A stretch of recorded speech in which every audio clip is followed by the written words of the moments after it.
So hello everyone, welcome back again to the Dynamic Dose, and here we are with another part of our vector series. So before starting, this is something about me again. As you know, my name is Nikhil Burman. I'm working as a software developer in an organization, and I have done my B.Tech from IIIT Jabalpur. और यहाँ पे हम IIT JEE और NEET का complete syllabus करेंगे physics का. ये हमारा इंस्टाग्राम डायनामिक डोज, यहाँ पे भी हम एक्टिव है. Do follow us there as well. So let's just jump to the topic. आ गया भाई. तो यार हमने पिछली बार एंड किया था हमारा शायद वेक्टर के हमको पढ़ना था. ठीक है, तो यहाँ पे आ गए हैं भाई हम वेक्टर के. तो सबसे पहले जानते हैं भाई क्या है वेक्टर के और क्यों है वेक्टर के. ठीक है, तो इसको समझाने के लिए भाई सबसे पहले ले लेते हैं एक बढ़िया सा पीले रंग का क्यूब. ठीक है, यहाँ पे अगर मैं क्यूब को ड्रॉ करूं, ओके सॉरी, इसका थोड़ा सा डायमेंशन भाई सही से बने. ओके, बिल्कुल सही बिल्कुल सही. ठीक है, तो ये हमारे पास एक क्यूब है ऑफ कोर्स, है ना. क्यूब में कोई भाई कोई कोई कोई यहाँ पे मैंने दे दिया इसको पॉइंट.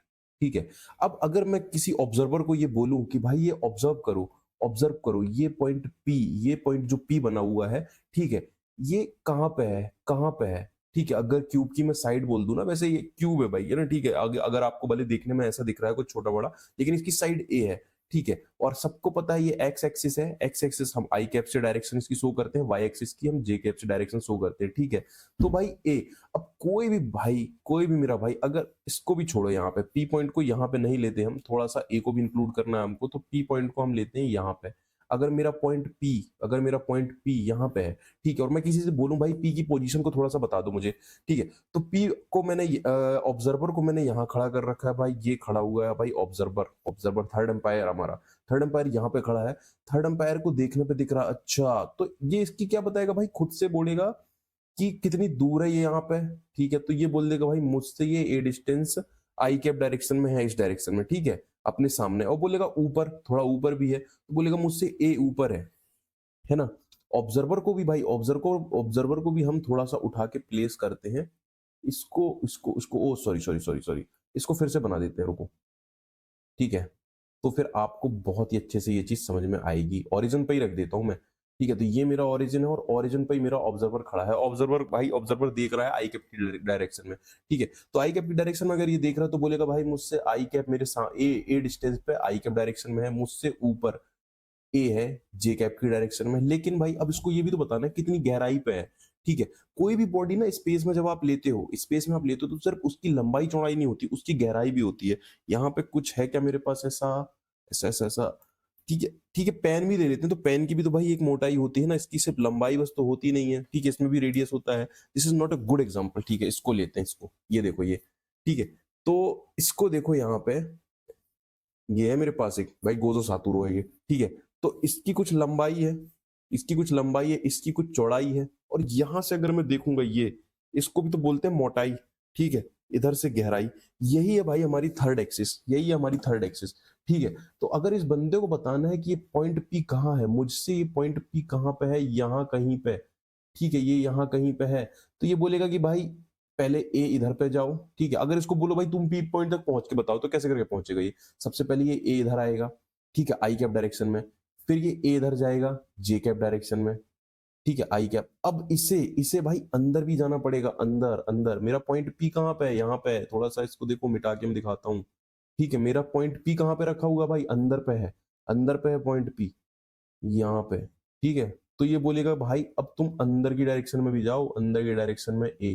ठीक है, अब ये डायरेक्शन को क्या बताना है, इसके लिए हमारा पिक्चर में आया केक है. ठीक है, तो यहाँ पे देखो, अब थोड़ा सा इसको पोजीशन, किसी पॉइंट पी की पोजीशन स्पेस में अच्छे से बताने के लिए, एग्जैक्ट पोजीशन बताने के लिए मुझे एक डायरेक्शन और चाहिए थी आई कैप और जे कैप के अलावा. उस डायरेक्शन को ही हमने बोला के वेक्टर. वेक्टर के और के कैप. ठीक है, so to represent the position of any particle in space, we need another direction k cap in xy plane, in xy plane,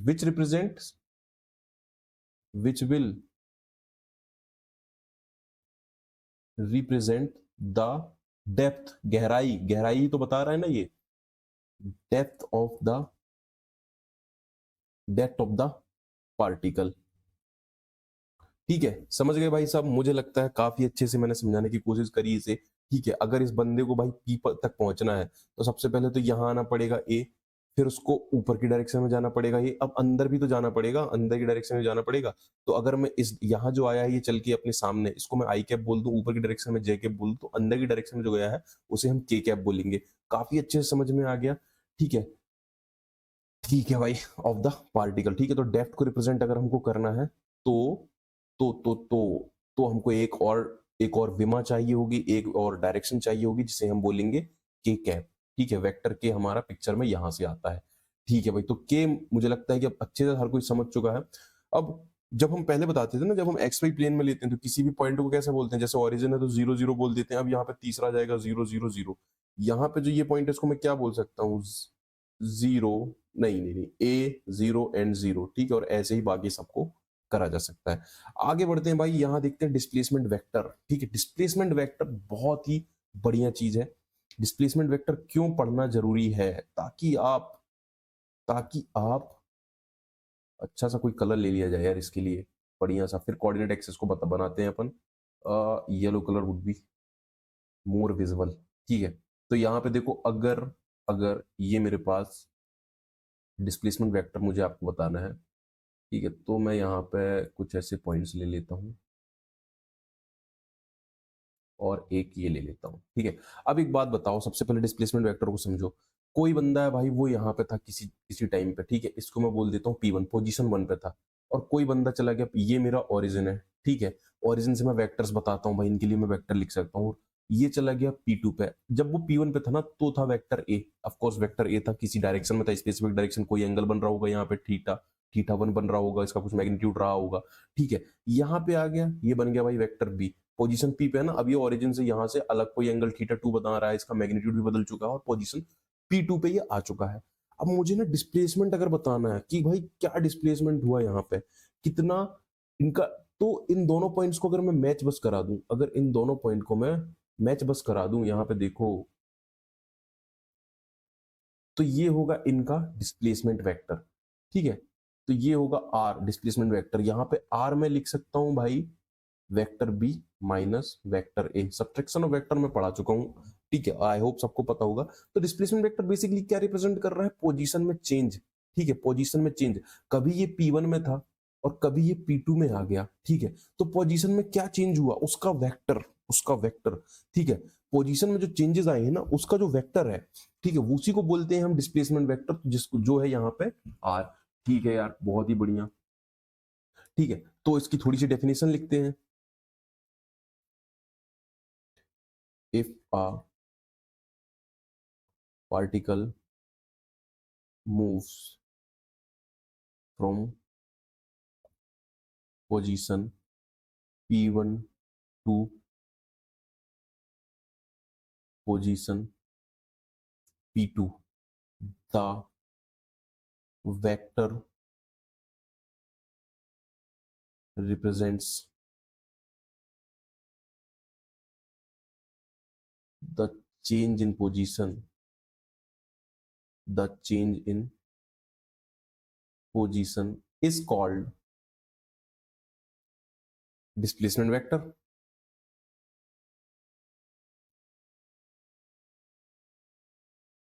displacement vector. ठीक है, तो इनकी जो चेंज इन पोजीशन है उसको जो रिप्रेजेंट कर रहा है वेक्टर, उसको ही हम बोलते हैं भाई डिस्प्लेसमेंट वेक्टर। ठीक है, काफी आसानी से मैंने बता दिया।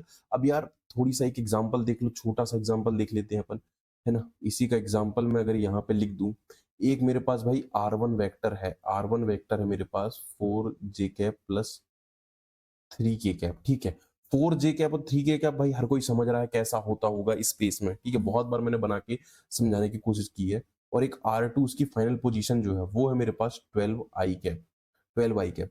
तो भाई अगर कभी इसकी पोजीशन थी 4j कैप और प्लस 3k कैप, और अभी इसकी जो पोजीशन है ना वो है 12i कैप, समझ रहे हो। कभी ऐसा वेक्टर रहा होगा यहाँ पे 4j cap plus 3k cap, यहाँ पे आया होगा मेरे ख्याल से। ठीक है, R1, और अभी जो उसकी पोजीशन है ना, देखो यहाँ से यहाँ कहीं पे है 12i कैप, यही होगा।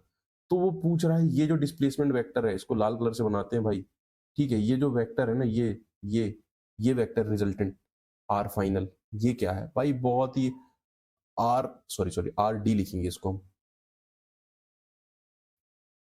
Are displacement R two vector minus of R one vector, अभी समझाया मैंने। So 12 y cap minus 4j cap minus 3k cap, ये हो जाएगा भाई इसका डिस्प्लेसमेंट वेक्टर। कोई कंफ्यूजन है, कोई डाउट है क्या? बिल्कुल भी नहीं होना चाहिए भाई। ठीक है यार, तो आपने डिस्प्लेसमेंट वेक्टर भी समझ लिया है। अब चलते हैं हमारे अगले टॉपिक पे, जो कि है multiplication of vector by a scalar.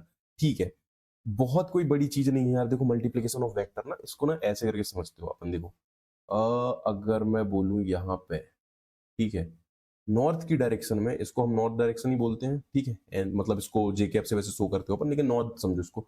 North की डायरेक्शन में भाई 12 किलोमीटर पर आर की स्पीड से जा रहा था, ठीक है। अब पर आर की स्पीड से नॉर्थ की डायरेक्शन में जा रहा है, मतलब उसकी वेलोसिटी मैं बता रहा हूँ 12 किलोमीटर पर आर है, ठीक है। वेलोसिटी बोल रहा हूँ, स्पीड नहीं है। स्पीड की क्योंकि सर मैग्नीट्यूड होती है, लेकिन इसके पास यहाँ डायरेक्शन है, ठीक है, एन कैप बोल देते हैं इसको, मान लो इसकी डायरेक्शन एन कैप है, तो ये जा रहा है। अब इसको मैं बोल दूं भाई स्पीड को ना, नहीं इसमें अपनी वेलोसिटी को 3 से मल्टीप्लाई कर दो, आप स्केलर से मल्टीप्लाई कर दो, तो 3 मल्टीप्लाई बाय 12 12 या 36 हो जाएगा। 36 किलोमीटर पर आवर की स्पीड से नॉर्थ की डायरेक्शन में जाने लग गया, ठीक है। अब यार किसी वेक्टर का अगर मैं, किसी स्केलर का अगर मैं मल्टीप्लीकेशन कर रहा हूँ, तो किस चीज में चेंज आया है यहाँ पे? सिर्फ दो चीजें होती है किसी वेक्टर के पास। वेक्टर ए में क्या चीजें होती है? एक तो ए और एक ए कैप। ए कैप उसकी डायरेक्शन को शो करता है और ए मैग्नीट्यूड को शो करता है। अगर मैं 2 मल्टीप्लाई बाय वेक्टर ए कर दूं, तो भाई क्या हो रहा है यहाँ पे? क्या हो रहा है यहाँ पे? यहाँ पे देखो बस ये 2a हो जा रहा है, और ए कैप डायरेक्शन में क्यों, नॉर्थ की डायरेक्शन में जा रहा था, स्पीड है ना, आप नॉर्थ की डायरेक्शन में बढ़िया एक्सेलरेटर लेके जा रहे हो भाई, ठीक है, आप जा रहे हो बढ़िया नॉर्थ की डायरेक्शन में एक्सेलरेटर लेके अपनी गाड़ी में, एक्सेलरेटर आपने बढ़ा दिया, मल्टीप्लाई कर दी, मीटर पे आपके शो कर रहा था 10, अब हो गया 20 या हो गया 30, ठीक है, 3 टाइम्स आपने उसको बढ़ा दिया अपनी स्पीड को, अपनी वेलोसिटी को। तो किस चीज में चेंज आया है आपके? अभी जा तो आप अभी भी उसी डायरेक्शन में रहे हो ना, डायरेक्शन तो अभी भी सेम ही है, आप नॉर्थ जा रहे थे, आज भी नॉर्थ ही जा रहे हो, पहले भी नॉर्थ जा रहे थे, अब ज्यादा वेलोसिटी के साथ जा रहे हो, ठीक है, आपने स्पीड बढ़ा दी है अपनी। सो यहां पे लिखोगे, okay, so whenever we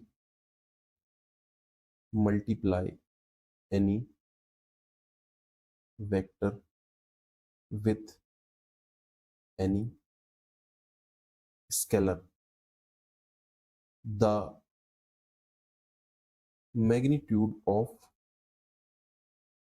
vector is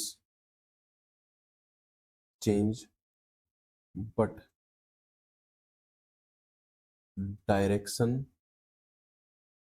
remains same if if।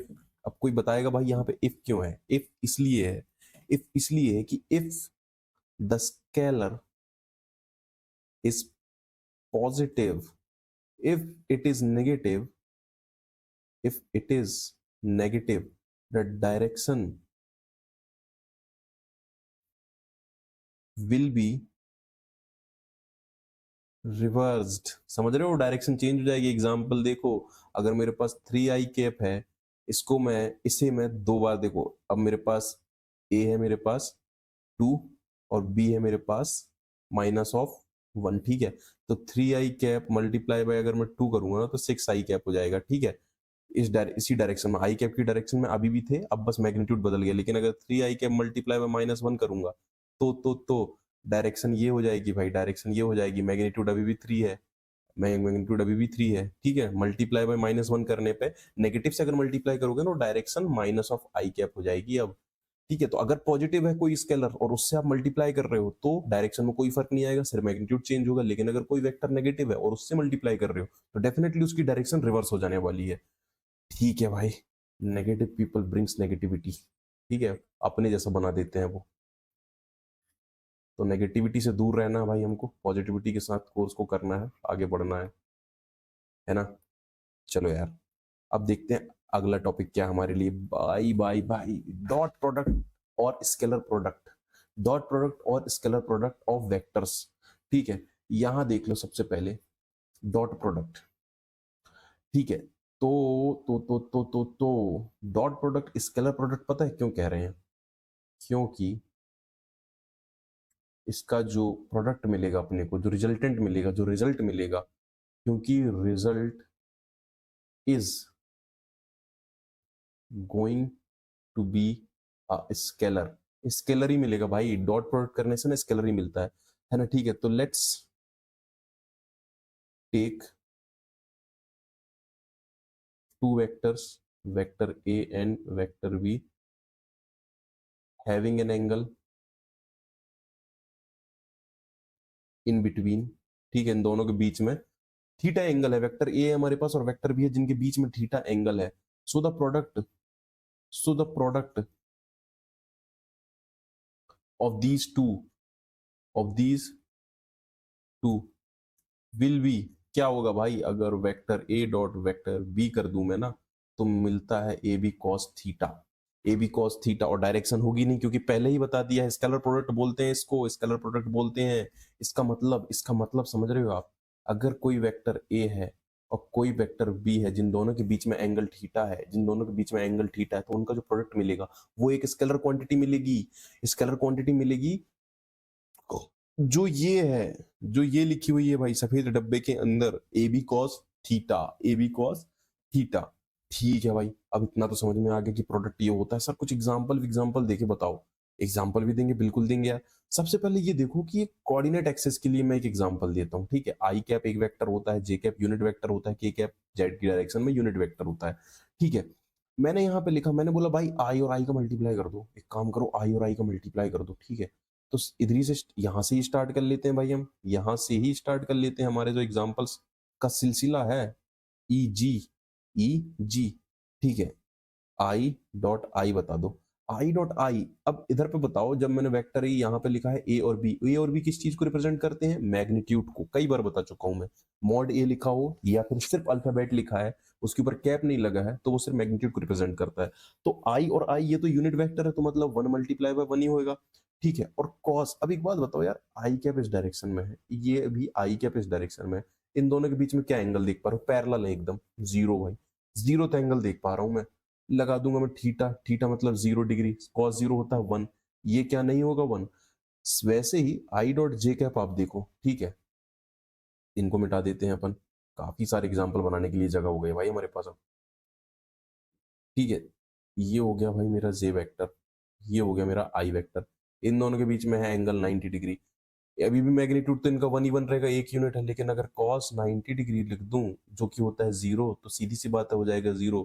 Similarly I dot के कैप, आई डॉट के कैप यहाँ पे होता है 90 डिग्री, यहाँ पे होता है 90 degree. So 1 multiply by 1, cos 90 is equal to 0, ठीक है। अगेन आई कैप का मैग्नीट्यूड 1, के कैप का मैग्नीट्यूड 1 और कॉस 90 डिग्री हमारा 0 हो जाएगा, समझ गए। और इसी तरह हर किसी के लिए साथ होगा, अगर आप जे मल्टीप्लाई जे डॉट जे करोगे ऑफ कोर्स 1 मिलेगा, क्योंकि एक एक एक, के डॉट के करोगे ऑफ कोर्स आपको 1 मिलेगा, ठीक है। तो ये हो गया भाई कार्टेशियन जो फॉर्म है ना, कार्टेशियन फॉर्म में अगर कोई आपको दिया हुआ है तो कैसे मल्टीप्लीकेशन होगा, ये आपको मैंने बता दिया कि यूनिट वेक्टर्स का मल्टीप्लीकेशन कैसे होता है, ठीक है।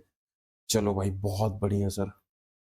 अब एक छोटी सी चीज और देखते हैं इसमें अपन, ठीक है, थोड़ी बहुत नोट्स वगैरह कुछ लिखते चलते हैं यार इनके साथ साथ, है ना, आगे तो बढ़ रहे हैं बहुत अच्छी बात है, लेकिन we have to write some notes, notes. तो यहां पे सब लिखेंगे NOTE, नोटी, नोट, ठीक है। So dot product is distributive, ठीक है। डिस्ट्रीब्यूटिव का मतलब समझते हो आप, अगर देखो यहाँ पे ए डॉट कर दूं ना मैं, और vector B plus vector C है, तो इसको डिस्ट्रीब्यूट कर सकता हूं मैं, vector A dot vector B लिख सकता हूं मैं, plus vector A dot vector C भी लिख सकता हूं। Similarly dot product is cumulative, cumulative मतलब ए डॉट बी को मैं बी डॉट ए भी लिख सकता हूँ। चलो यार बहुत ही बढ़िया सर, है ना, इतना तो हर किसी को समझ में आया होगा आई गेस, ठीक है। अब यार एक चीज और बताता हूँ, ठीक है, यहाँ पे वेक्टर का अब विद एग्जांपल हम इसको देखते हैं कैसे करेंगे, ठीक है। So let's take two vectors, है ना, ठीक है। सबसे पहले मेरे पास वेक्टर ए है, तो of course A X I cap plus A Y J cap plus A Z K cap होगा मेरे पास, ठीक है। एक्स की डायरेक्शन में भाई इसका मैग्नीट्यूड, वाई जे की डायरेक्शन में और के की डायरेक्शन में, ठीक है। और वेक्टर बी ले लेता हूँ मैं बिल्कुल सेम, ठीक है। B Y J cap plus B Z K cap, तो एक वेक्टर मेरे पास ये है। अब इन दोनों का मल्टीप्लीकेशन होगा, then vector A dot vector V. अभी मैंने बताया कि अगर, एक बात बताओ, ये है ना, इन दोनों को मैं मल्टीप्लाई करता हूँ यहाँ पे, एक बात बताओ, जब ये इससे मल्टीप्लाई होगा, इससे मल्टीप्लाई होगा, तो आई कैप और आई कैप का जो मल्टीप्लीकेशन था वो वहां पे 1 आया था, हमको पता था, और ये तो मैग्नीट्यूड है। सो ए एक्स बी एक्स लिख दूं अगर मैं, तो क्या कुछ बुरा है क्या? बिल्कुल नहीं। प्लस अगेन भाई हम सबने मल्टीप्लीकेशन तो पढ़ा ही है, ठीक है। ए एक्स आई कैप का जब मैं जे के साथ मल्टीप्लीकेशन करूंगा, तो आई कैप और जे कैप के बीच में जब जब यहाँ पे देखो हम इसको लिखेंगे ए X I cap dot B Y J cap, ठीक है। तो ये दोनों तो मल्टीप्लाई हो जाएंगे, ए एक्स बी वाई हो जाएगा। लेकिन जब आई कैप डॉट जे कैप होगा तो ये तो जीरो होता है, अभी अभी जस्ट मैंने पढ़ा, अभी अभी मैंने पढ़ा था, ठीक है, क्योंकि इनके बीच में एंगल 90 डिग्री का होता है, तो ये जीरो हो जाएगा। सिमिलरली जब ए एक्स आई कैप का बी जेड के कैप के साथ मल्टीप्लीकेशन होगा, ये भी जीरो हो जाएगा, ठीक है। अब यहाँ पे आते हैं, जे जे कैप का आई के साथ मल्टीप्लीकेशन होगा, ये जीरो हो जाएगा, के कैप वाला भी हो जाएगा। तो यहाँ पे सिंपली सिंपली बी जेड ये लिख दूं अगर मैं, तो क्या गलत है क्या? बिल्कुल नहीं सर, बिल्कुल नहीं, यही तो होने वाला है। डॉट प्रोडक्ट में हमेशा एक्स की डायरेक्शन वाले का मल्टीप्लीकेशन एक्स की डायरेक्शन वाले के साथ ही होगा, वाई की डायरेक्शन वाले का मल्टीप्लीकेशन वाई की डायरेक्शन के साथ ही होगा, होगा, ये सत्य है। बी जेड, इसको किसी डब्बे के अंदर डाल देते हैं यार। डब्बा कैसे आता है, डब्बा कैसे आता है ये, चलो डब्बा बनाते हैं। ये लो भाई, ठीक है, ये आ गया, ये आपका हो गया डॉट प्रोडक्ट। अब थोड़ी सा आगे चलते हैं और देखते हैं डॉट प्रोडक्ट से हमको और क्या क्या चीजें मिल सकती हैं, ठीक है। तो थोड़ी सा अपन आगे बढ़ते हैं यहाँ पे। अब देखते हैं, एक चीज पढ़ी थी मैंने कभी, एंगल बिटवीन टू वेक्टर्स, ठीक है। क्या था, बहुत ही सिंपली बताया था यार मैंने, just connect tail to tail, tail to tail connection को हम बोल रहे थे एंगल बिटवीन टू वेक्टर्स, ठीक है। एक बात बताओ मुझे, अभी मैंने पढ़ा vector A dot vector B is equal to A B cos theta, A B cos theta. Vector A का मैग्नीट्यूड मुझे अगर पता चल जाए, वेक्टर बी का अगर मैग्नीट्यूड मुझे पता चल जाए, और ए डॉट बी तो अभी मैंने देखा कैसे निकालते हैं, ए डॉट बी निकाला था ना, A X B X plus A Y B Y plus A Z B Z is equal to, अगर ए बी कॉस थीटा लिख दूं मैं, तो cos theta is equal to, क्या मैं ये नहीं लिख सकता, A X B X plus B Y A Y plus A Z B Z upon upon upon A B? Multiplication ही तो होगा, ये सबका सब स्केलर है, कॉस थीटा यहां से मिल सकता है मुझे। तो एक वो दिन था जब हमने बोला था, कि भाई आपको टेल टू टेल कनेक्ट करना पड़ेगा, टेल टू टेल कनेक्ट करके वैल्यू मिल रही थी क्या? नहीं, ये ले वेक्टर ए, ये ले वेक्टर बी, भाई ये है वेक्टर ए, ये है vector B, tail to tail connect कर लो, लेकिन वैल्यू कैसे बताओगे कि थीटा की क्या वैल्यू है, इन दोनों के बीच का एंगल लो। यहाँ पे कनेक्ट कर दिया मैंने, ठीक है, यहाँ पे इसको कनेक्ट कर दिया मैंने और बोल दिया कि भाई इनके बीच का एंगल थीटा है। अब ये थीटा आएगा, ये जो थीटा रह गया था ना, ये थीटा यहाँ पे आपको मिलेगा, इस थीटा को हम यहाँ से ऐसे करके निकालेंगे, ठीक है। एग्जाम्पल देखो भाई, एग्जाम्पल देखो, एग्जाम्पल देखो, एग्जाम्पल वेक्टर ए है मेरे पास 5√3 आई cap plus plus 5 J cap, और वेक्टर बी है मेरे पास -6 के कैप, ठीक है। अगर ए का मैग्नीट्यूड निकालना मैंने एक बार बताया है आपको, मैग्नीट्यूड निकालना मैंने आपको बताया था, ए अगर आपको मैग्नीट्यूड लिखना है ना, तो बस √5√3 का स्क्वायर हो जाएगा प्लस 5 का स्क्वायर हो जाएगा, ठीक है। 5 3 3 जा 25 3, ओके, ये 10 आ रहा है, ठीक है। और वेक्टर बी अगर मैग्नीट्यूड निकालना है तो √6 का स्क्वायर होगा, ये तो 6 ही आने वाला है, ठीक है सर, ठीक है सर, ये पता चल गया अब मेरे को। अब यहाँ पे देखो, हमने बोला था ए डॉट बी, ये निकालना है अपने को, ठीक है। ये कैसे करके निकालेंगे, √3 I cap plus 5 J cap dot, what is this, oh my god, -6 J cap. अब एक बात बताओ, आई कैप वाला यहाँ पे आई कैप में किसी के साथ मल्टीप्लाई होएगा क्या? जब भी ऐसी कंडीशन मिले ना, यहाँ पे प्लस 0 डॉट आई कैप लिख सकता हूँ कि नहीं लिख सकता, 0 मल्टीप्लाई बाय आई कैप, बिल्कुल लिख सकता हूँ।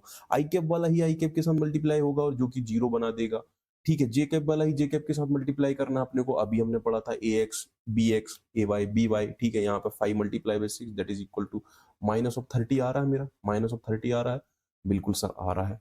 सर थोड़ा सा इसको ऊपर कर दो, थोड़ा सा इसको ऊपर कर दिया, बिल्कुल अगर ये आ रहा है मेरा, तो यहाँ देखो अभी मैंने बताया आपको this is equal to A B cos theta, A B मैं निकाल चुका हूँ, ये भी निकाल चुका हूँ, सो -30 इज इक्वल टू किसी को दिख रहा है multiply by 6 multiply by cos theta, so cos theta is equal to -30 upon में 60 which is equal to -1/2, so theta is equal to cos inverse 1/2 और इसकी वैल्यू पता है हर बच्चे को कि 120 डिग्री होती है।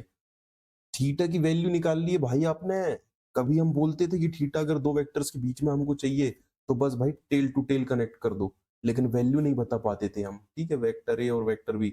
आज मैंने यहाँ पे वैल्यू लिख दिया है आपके लिए, आज मैंने वैल्यू लिख दी है यहाँ पे। आज आपको ये बोलने की जरूरत नहीं है कि टेल टू टेल कनेक्ट कर दो, आज आप बोलोगे कि ले भाई वैल्यू निकाल के दिखाता हूं मैं। तो ये है भाई वैल्यू, बहुत बढ़िया भाई, अब तो वैल्यू निकालते भी बनने लगी।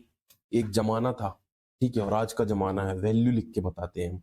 बहुत बढ़िया। तो this was little about dot product. Dot product कैसा होता है, ठीक है, सिंपल ये फॉर्मूला है।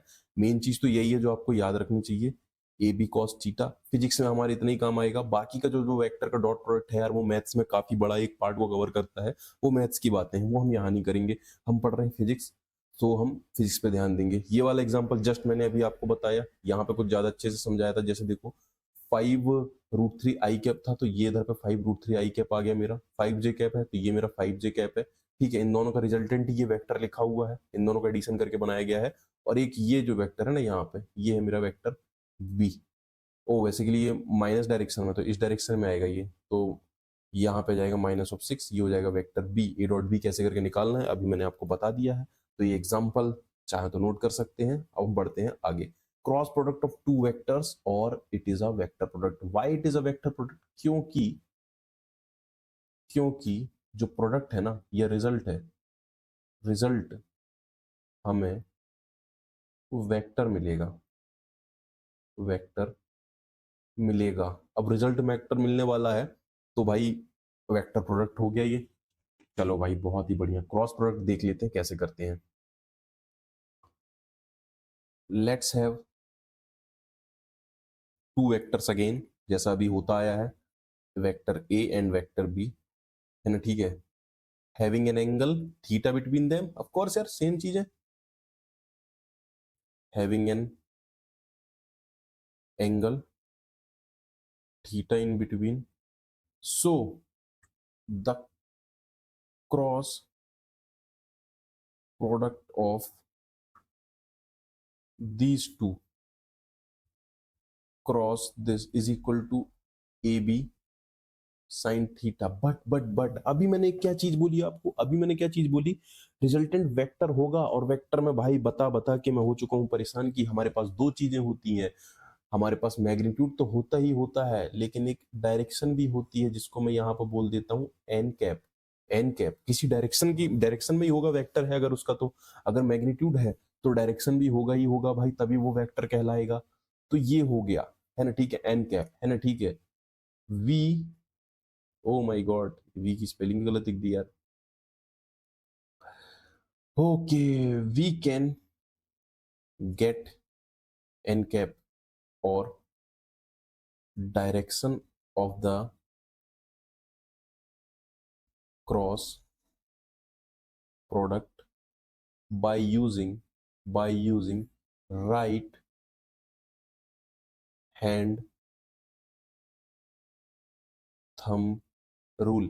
दो चीजें होती हैं, मैग्नीट्यूड और डायरेक्शन। क्रॉस प्रोडक्ट में हमारे पास क्रॉस प्रोडक्ट हमको एक वेक्टर ही मिलता है, तो यहां पे देखो vector c is equal to ये है, तो इसके पास दो चीजें होगी, ठीक है। एक होगा c जो कि इसका मैग्नीट्यूड होगा ए बी साइन थीटा, और एक होगा c कैप जो कि है एन कैप, जो मुझे मिलेगा राइट हैंड थंब रूल से। राइट हैंड थंब रूल से देखो क्या होता है राइट हैंड थंब रूल। मेरा हाथ कहां तक दिख रहा है यार, सबसे पहले देखने दो मुझे, ठीक है। अगर मैं खुद को थोड़ा सा बड़ा कर पाऊं और अच्छे से आपको बता पाऊं, ओके भाई काफी बड़ा कर लिया, ठीक है, हाँ मेरे ख्याल से ये सही रहेगा। तो सबसे पहले तो एक वेक्टर बनाते हैं भाई, बढ़िया सा, एक बढ़िया सा वेक्टर बनाते हैं। ओ ओ ओ माय गॉड, कहाँ गई लाइंस हमारी, कहाँ गई, वेक्टर चाहिए मुझे, ठीक है। तो दो वेक्टर मुझे चाहिए भाई, अगर क्रॉस प्रोडक्ट मुझे बनाना है। तो एक अगर वेक्टर ये है और एक अगर वेक्टर ये है, इन दोनों का लेट्स से इधर पे भी है, इन दोनों का अगर क्रॉस प्रोडक्ट बनाना है, वेक्टर अच्छे से दिख रहा है ना? मुझे यहाँ कहीं आ जाना चाहिए। ठीक है भाई, ये देखो मेरे ख्याल से ये सही दिख रहा है। ठीक है, अब अगर ना राइट हैंड थंब रूल क्या कहता है, सबसे पहले तो आपको ये बताता हूँ। राइट हैंड थंब रूल आपको ये कहता है कि जब भी ना हमको दो वेक्टर्स का मल्टीप्लीकेशन का जो क्रॉस प्रोडक्ट आया है ना, उसका अगर डायरेक्शन हमको बताना है, तो एक वेक्टर की डायरेक्शन में अपनी सबसे पहले तो जो अपना पाम है ना, पाम, इसको परपेंडिकुलर ले लो प्लेन के। ठीक है, ये प्लेन दिख रहा है आपको, ये पूरा प्लेन दिख रहा है, इसके परपेंडिकुलर ले लेना है पाम को। ये पाम को परपेंडिकुलर ले लिया मैंने। अब अपनी फिंगर्स को एक वेक्टर की, वेक्टर ए लिखता जाता हूं मैं यहाँ पे, वेक्टर ए, और ये वेक्टर बी है। वेक्टर ए की डायरेक्शन में अपनी फिंगर्स को फैलाओ। तो लो भाई मैंने फैला दिया, ये फैला दिया मैंने वेक्टर ए की। ठीक है, ये यहाँ पे, ठीक है, ये हो गई। अब अब जो फिंगर्स है ना, फिंगर्स को मोड़ लो वेक्टर बी की डायरेक्शन में। लो भाई मोड़ ली। तो जो आपका थंब है ना, थंब मेरा अंदर की डायरेक्शन में पॉइंट कर रहा है, ना, तो ये डायरेक्शन होगी इनके क्रॉस प्रोडक्ट की। ठीक है, मैंने अपनी पाम को ऐसे रखा परपेंडिकुलर, और फिंगर्स को फैलाया किसी वेक्टर ए की डायरेक्शन में। अब मैं अपने दूसरे वेक्टर की डायरेक्शन में मोड़ रहा हूँ जिसके साथ इसका क्रॉस प्रोडक्ट होने वाला है। ठीक है, तो जो थंब की डायरेक्शन है वो बताएगी मेरे के कैप की डायरेक्शन, मतलब रिजल्टेंट की डायरेक्शन। अब एक बात बताओ, अगर मैं परपेंडिकुलर, तो ये भी होता है, अगर मैं ऐसा रखता इसको, ठीक है, अगर मैं ऐसा करके रखता वेक्टर ए की डायरेक्शन में, लेकिन मैं इसको मोड़ता, ठीक है, दो डायरेक्शन हो सकती है, एक बाहर की तरफ और एक अंदर की तरफ। तो देखो अगर मैं ऐसे मोड़ता तो क्या मैं बी की डायरेक्शन में मोड़ पा रहा हूँ? नहीं मोड़ पा रहा बी की डायरेक्शन में। नीचे की तरफ ऐसे मोड़ लूं, लेकिन अगर ऐसे ऊपर की तरफ मोड़ रहा हूँ तो मैं मोड़ पा रहा हूँ। ठीक है, तो जो अंदर की डायरेक्शन है ना, अंदर की डायरेक्शन है, अब भाई मैं अपने आप को फिर से पुरानी वाली पोजीशन पे ले आता हूँ भाई। ठीक है, यहाँ कहीं था मैं। ओके, कुछ ज्यादा बड़ा हो गया क्या? नो, हाँ इतना साइज सही है। ये भी मेरे को बड़ा दिख रहा है भाई। ठीक है, पुरानी पोजीशन पे आ चुके हैं भाई हम। तो अभी अभी मैंने आपको बताया थंब रूल कैसा होता है, ये भाई बताया, ये अपनी फिंगर्स कैसे करके फैलाओ, ये मोड़ लो इस डायरेक्शन में। ठीक है, ये हो गया। तो इधर पे जो इसकी रिजल्टेंट की डायरेक्शन होगी, जो रिजल्टेंट की जो डायरेक्शन होगी, उस डायरेक्शन को मैं शो करूंगा, उसको शो मैं करूंगा इस किस कलर से ले लें भाई, इस लाइट ब्लू कलर से ले लो।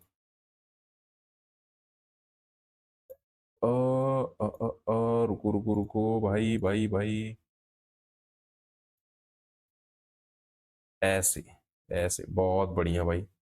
यही यही बिल्कुल अंदर की डायरेक्शन में होगी भाई। अगर इसको इसको मैं के कैप बोल दूं ना, तो क्या गलत होगा? बिल्कुल नहीं, ये आई कैप है, और ये आई प्लस जे कैप ही होगा। Obviously I plus J cap होगा। तो के कैप की डायरेक्शन में ना इसका मेरे को क्रॉस प्रोडक्ट मिल रहा है, इस के कैप की डायरेक्शन में मेरे को इसका क्रॉस प्रोडक्ट मिल रहा है। तो ठीक है, राइट हैंड थंब रूल थोड़ा सा लिख लेते हैं भाई, थोड़ा सा लिख लेते हैं। यहाँ पे आते हैं और यहाँ लिखते हैं right hand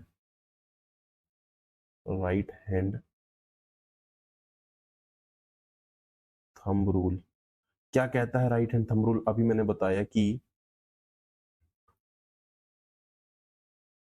place the palm perpendicular to the plane, है ना? ठीक है, such that your fingers are pointing towards vector A, है ना? ठीक है, now fold the fingers in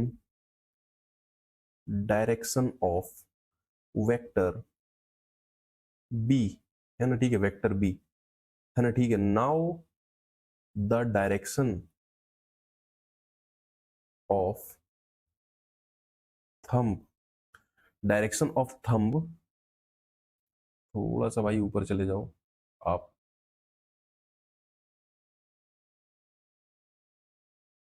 will represent the direction of vector A cross vector P. बहुत ही सुंदर भाई। ठीक है, बना के बता दिया, कैसे करके इसको प्लेस करना है देखना, ये बता दिया भाई। काफी अच्छे तरीके से भाई इसको आप देख सकते हो। ठीक है, अब फिर से एक बार रिवाइज कर लेते हैं भाई।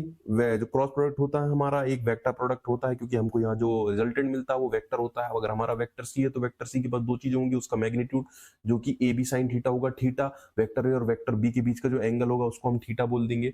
दूसरी चीज हमारे वेक्टर सी के पास क्या होगी, डायरेक्शन होगी। डायरेक्शन हमको निकाल लेना है राइट हैंड थंब रूल से। तो ये चीजें हो गई भाई हमारी। अब बढ़ते हैं थोड़ा सा आगे, हम आगे बढ़ते हैं। हमारा cos product in Cartesian form, ठीक है। फिर से हम बना लेते हैं भाई हमारी कोऑर्डिनेट एक्सिस। कोऑर्डिनेट एक्सिस बहुत काम आती है, ठीक है। कोऑर्डिनेट एक्सिस आ गई भाई हमारी। अब देखो यहाँ पे बढ़िया से आई कैप हो गया, जे कैप हो गया, के कैप हो गया। अब एक बात बताओ, अगर मैं आई क्रॉस आई करूं, ठीक है, मैंने बोला था इसका मैग्नीट्यूड होगा, मैग्नीट्यूड होता है ए बी साइन थीटा। तो ए बी हमेशा मैग्नीट्यूड होंगे, तो 1 मल्टीप्लाई बाय 1 मैग्नीट्यूड हो गया।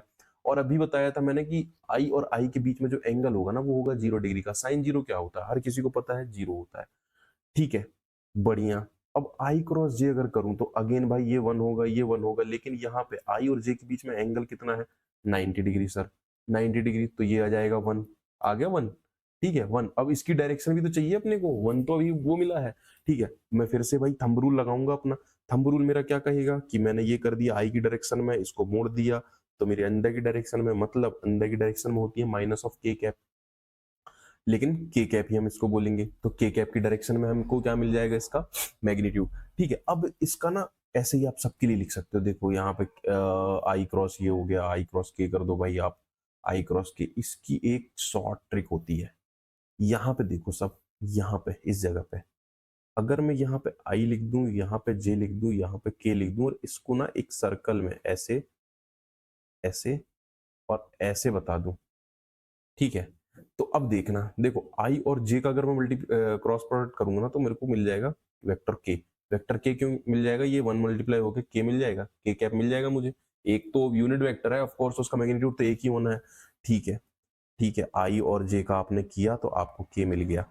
जे क्रॉस के करूंगा ना, यहाँ पे अगर मैं लिख दूं जे क्रॉस के, ठीक है, तो यहाँ पे देखो मेरे को मिल जाएगा वेक्टर आई, ठीक है। के क्रॉस अगर मैं जे कर दूंगा ना,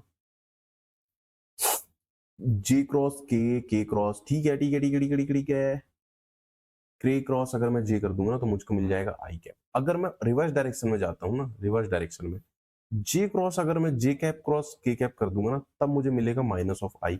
रिवर्स डायरेक्शन में अगर एंटी क्लॉकवाइज चल रहा हूँ, क्लॉकवाइज है और एंटी क्लॉकवाइज है, ठीक है। तो ये रूल भी वैसे बहुत से लोगों को मुझे लगता है पता होगा, ठीक है। इससे आप बना सकते हो, आई जे का कर दिया तो के आ गया, के आई का कर दिया तो जे आ गया, ठीक है। के कैप क्रॉस आई कैप कर दूंगा तो कैप जे कैप मिल जाएगा मुझे, ठीक है। तो बहुत आसान है यार, इसको कर लेना। तो ये होता है भाई क्रॉस प्रोडक्ट, ठीक है।